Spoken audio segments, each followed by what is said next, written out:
大家好，又是我肥肥。今天我要来分享花生月亮糕的食谱。每逢星期一、四、六都会有视频更新哦，请多多关注。那么我们现在就开始吧，请订阅我的频道哦，你们的订阅就是我坚持的动力。我们先来看看花生月亮糕外皮所需要的材料。芝麻面粉150克，白糖40克，鸡蛋1粒，鲜奶160 ml， 苏打粉半茶匙。首先，我们把这个苏打粉加入到这个芝麻面粉里，然后再把这一碗粉过滤一下，让它更加的幼滑。顺便把那些粉里面的可能有一些杂质啊，还是肮脏的，把它过滤一下。当这个粉过滤好后，我们把它放一旁。我们另外再拿一个大盆，然后把白糖还有鸡蛋倒进去，然后把它们搅拌均匀。当白糖和鸡蛋搅拌均匀过后，我们就可以把鲜奶倒进去，然后继续的把它们搅拌均匀。这个时候，我们就可以把刚刚过筛好的那一碗粉，慢慢的加入到这个鲜奶里。我们一边加入就一边搅拌，我们要把它搅拌成5颗粒状的面糊。当这碗面糊搅拌均匀过后，我们就可以把它盖着，让它休息20分钟。我们先去准备一下花生馅。我们可以用这个叫什么来的啊？我把它叫成中锤，不知道对不对？这里有没有哪一位粉丝朋友知道这个叫什么的？可以留言告诉我一下。我们用这个中锤来磨碎花生，你们就可以控制到你们的花生要多粗多细。我们可以磨成它有一些细细的，有一些粗粗的。你们也可以用搅拌机来搅碎这个花生碎。不过用搅拌机的话，我又嫌它搅得太幼了，我还是比较喜欢用中锤来磨碎。现在我们来看一下月亮糕内馅所需要的材料：花生碎100克，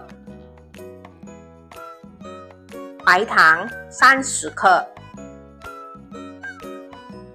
盐1/8茶匙，油1汤匙。做法非常的简单，我们只要把白糖还有盐倒入这个花生碎里，然后把它们搅拌一下，让它们均匀。我们再把这个油加进去这个花生碎里，再把它搅拌均匀就可以了。现在我们要来煎这个月亮糕的外皮了。我们拿一个平底锅，不需要放油，我们舀1勺的这个面糊放在中间。我们用小火来煎这个面糊，可是每一个人的火都不一样，所以你们要自己调整哦。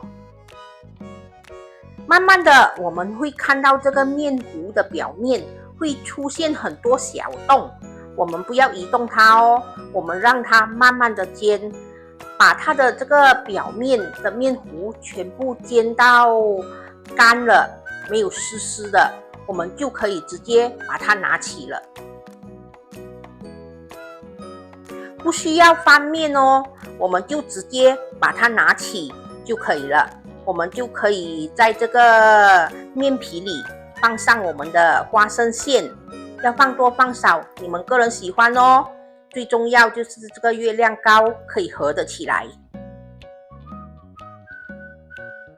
我们就像这样把它合起来，把它的边边全部压紧，压到它粘在一起。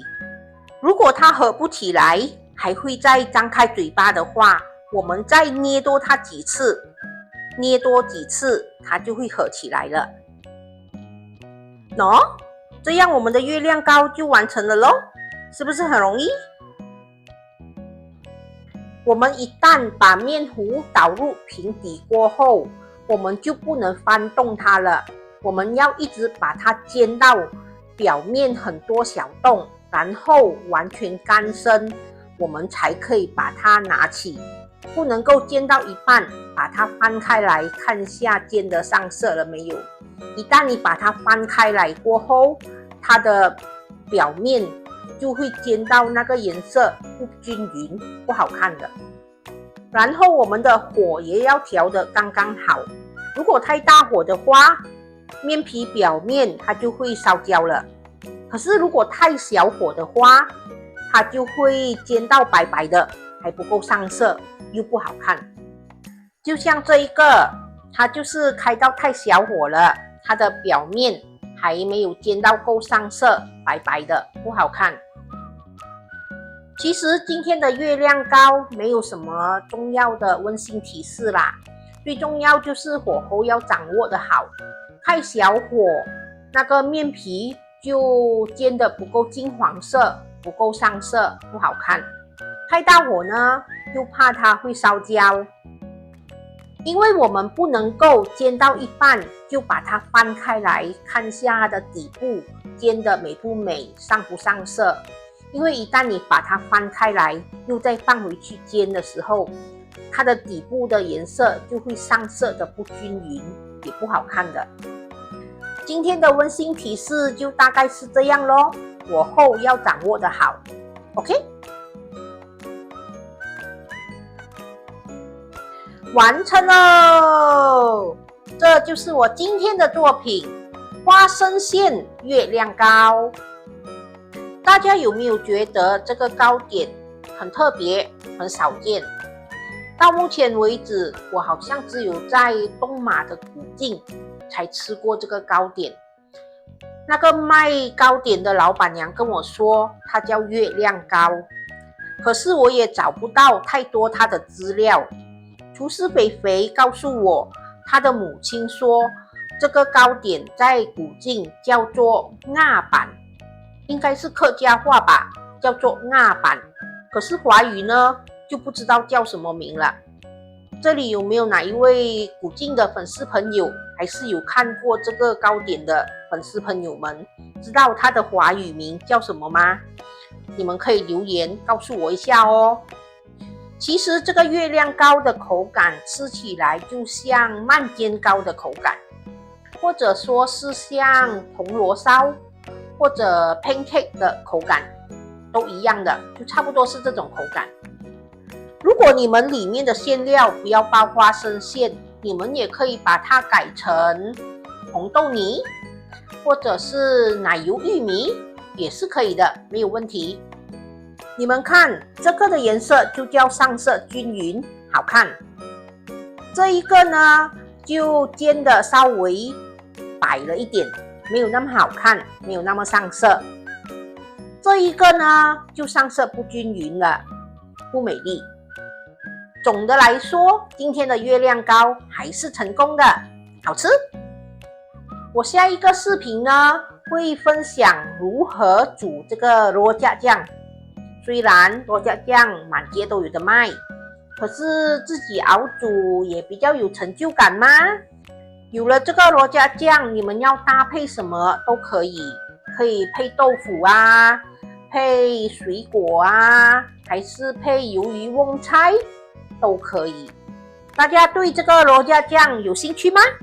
有兴趣的话，记得留意我下一个视频哦。好啦，今天的分享就到这里。